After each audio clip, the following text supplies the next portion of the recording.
Yo digo que la curaduría más que bueno, sí es una especialización profesional, pero sobre todo es un proceso, el cual exige formación, por supuesto, pero que tiene muchísimas aristas alternativas. La curaduría es el proceso a través del cual se organiza discursivamente, se estructura y se toman las decisiones, o bien de un proyecto expositivo, pero también puede ser de un proyecto editorial, de una muestra cinematográfica, incluso en algunas ferias se trabaja con curadores, en ferias de arte, pero sobre todo como el proceso que determina, es el hilo conductor de las decisiones de qué se va a mostrar, porque de manera que se conserve la coherencia de lo que tú vas a mostrar.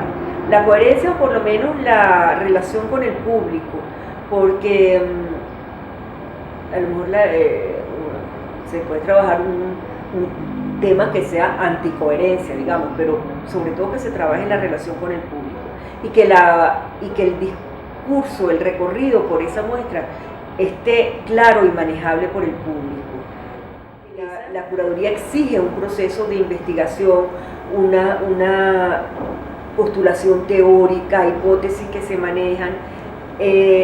Yo recuerdo Julio Belmejías, que fue un excelente museógrafo que trabajó en el Museo de Arte Contemporáneo de Sofía durante muchos años.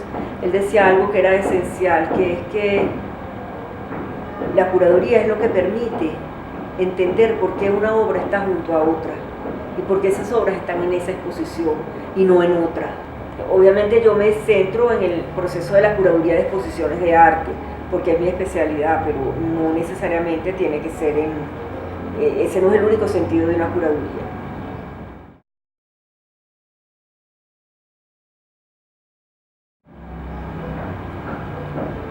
Bueno, yo creo que es un proceso que se va dando. Yo sí creo que es importante la formación para manejar las herramientas, por lo menos las herramientas básicas. En Venezuela tampoco la curaduría es una disciplina formalizada en universidades. En los últimos años se ha desarrollado, digamos, un interés académico en incorporar materias que tengan que ver, eventos que tengan que ver, pero no es una formación que está anclada en el sistema académico, digamos, formal de la formación de las artes. La curaduría es un proceso abierto, porque para mí el centro de desarrollo de una curaduría es la investigación. Sin investigación no hay curaduría. O sea, tú tienes que partir de una base de investigación de tus propios conocimientos, por eso es que distingo entre los distintos procesos. O sea, hoy día ese es un término que se ha manejado de una manera muy laxa, muy abierta, o sea, muy también improvisada a veces, pero no creo que tenga que ver con que sean formación exclusivamente en arte. Al contrario, la incorporación de distintos saberes y disciplinas enriquece muchísimo más el proceso. He trabajado con personas que vienen exclusivamente de formación de museología e historia del arte, pero también he trabajado con grupos abiertos de distintas disciplinas y creo que en esos casos se enriquece mucho más la discusión, porque cada quien aporta desde su contexto y de hecho yo creo que es un proceso que puede ser utilizado en distintos ámbitos de acuerdo a tu propia formación. Poco a poco se van abriendo los intereses. Una vez un grupo que había 2 psicoanalistas y era como, me acuerdo que ellas decían que era un proceso que les ilustraba también a ella como era, por ejemplo, una curaduría de vida, en el caso de su profesión. El artista a veces es el último que se toma en cuenta. Yo tuve una experiencia que para mí es fundamental, siempre la doy como ejemplo en el primer día de clase. Luisa Richter, que es una persona extraordinaria, acaba de fallecer, pero a mí me enseñó muchísimo, una artista maravillosa.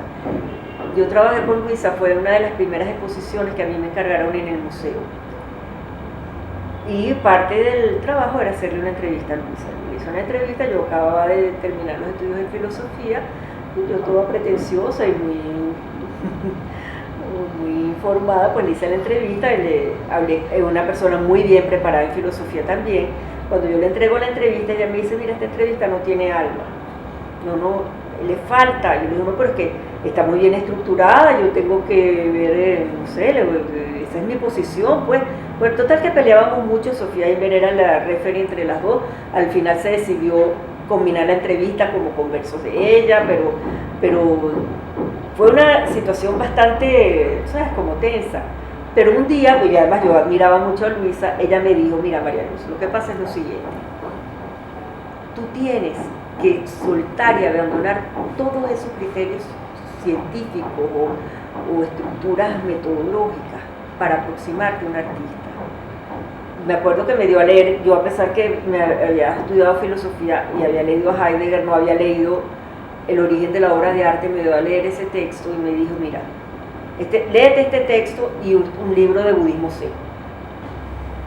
Yo estaba un poco sorprendida, pero es verdad. Entonces cuando leí y empecé a leer y discutíamos, bueno, la relación fue excelente, pero me dijo algo extraordinario que no se me olvida con respecto a lo que tú dices del artista, que fue, mira, María Luz, así como Heidegger dice que el origen de la obra es el artista y el origen del artista es la obra de arte,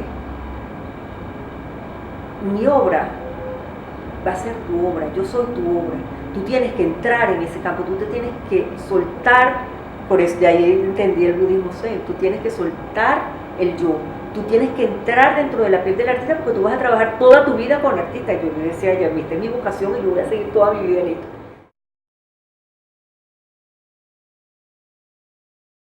La idea más bien del papel de un curador es acercar al público, acercar al espectador a la obra del artista, a los artistas que esté manejando.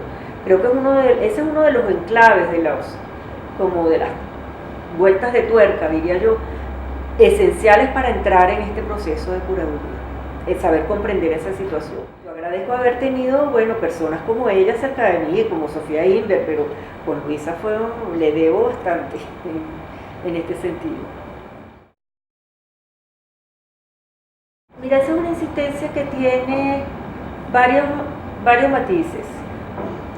Creo que uno de ellos es el matiz ideológico, de abordar los procesos artísticos como disciplinas, como estancos independientes, como estancos separados que no tienen que ver uno con el otro, distinguir estancos diferentes, por ejemplo, incluso que se ven los premio de arte popular al artista popular y premio al artista. Hay otro problema que a mí me parece también que es tan importante como el primero, como el ideológico, que es el problema de las transgresiones, de aceptar las transgresiones y de manejar matrices dominantes con respecto, dominantes digo de dominación de esos de centros de poder, con respecto a la aceptación de lo que se produce en los bordes, en las periferias, de lo que se produce en los márgenes. Y el arte popular es uno de ellos. Me parece que es una de las discusiones más tajantes y con más pasión, digamos, y apasionamiento por parte de los ortodoxos del arte contemporáneo que yo he tenido, pero de llegar a insultos. Yo recuerdo en una ocasión cuando se hizo la exposición de Bárbaro Rivas en el Maxi, que decían, pero bueno, es que se volvieron bueno, más con Juan Félix Sánchez, cuando ya presentamos la de Rafael había como una base, ya una tradición de que en el museo se incorporaba el arte popular como una disciplina contemporánea y no distinta. Pone demasiado en cuestionamiento los cánones clásicos del arte contemporáneo, tal como se entiende, derivado de los postconceptualismos, etc. Y no solamente ocurre con el arte popular, sino con la integración de otras disciplinas como posibles disciplinas de las artes, por ejemplo el tejido, las artesanías. Hay allí un campo de interés de lo contemporáneo y que muchos artistas lo han utilizado como fuente de inspiración, que es fundamental, pero que todavía, paradójica, para mi sorpresa, porque yo pienso que ese tipo de discusiones ya debería haber sido zanjada, todavía se presentan con bastante fanatismo. Hay mucho por hacer, porque como yo te decía el otro día, creo que en esos espacios indefinidos, más bien alternativos, bordes, en los bordes, en las periferias, donde ocurren los procesos más importantes para la creación.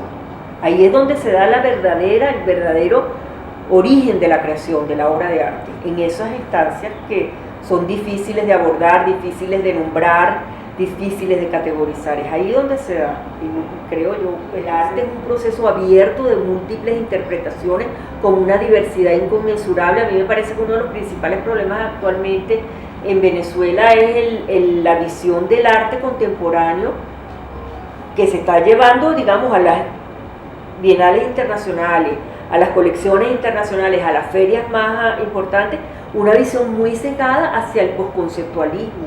Yo no tengo nada, al contrario, aprecio muchísimo el aporte que el arte conceptual hizo en el desarrollo, en el curso de la visualidad contemporánea y de los procesos artísticos, pero no es el único, no es el único.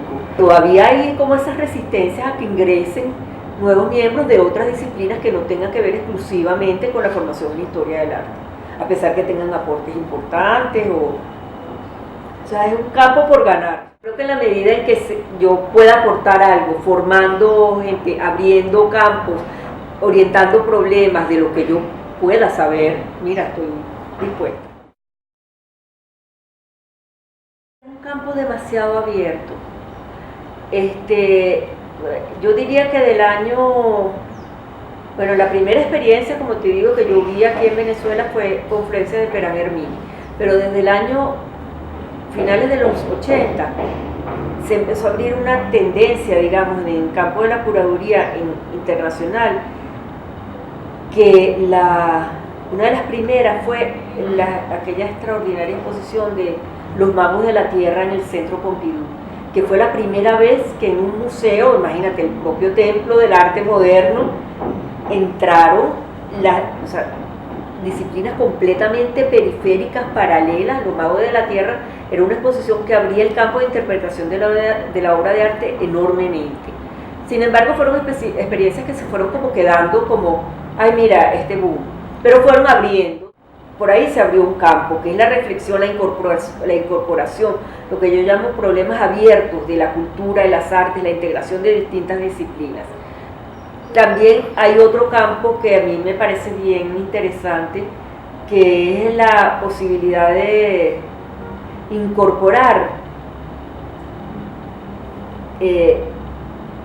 o musealizar figuras, digamos, personajes, que también, es que el Centro Pompidou de verdad que ha sido una institución que ha abierto, también cuando hizo la exposición de los inmateriales, en el año 85, esa exposición también abrió campo, pero a la reflexión tanto del arte como de la curaduría. Allí también yo recuerdo haber visto una exposición que estaba en homenaje a Roland Barthes. Habían musealizado el pensamiento, un pensamiento.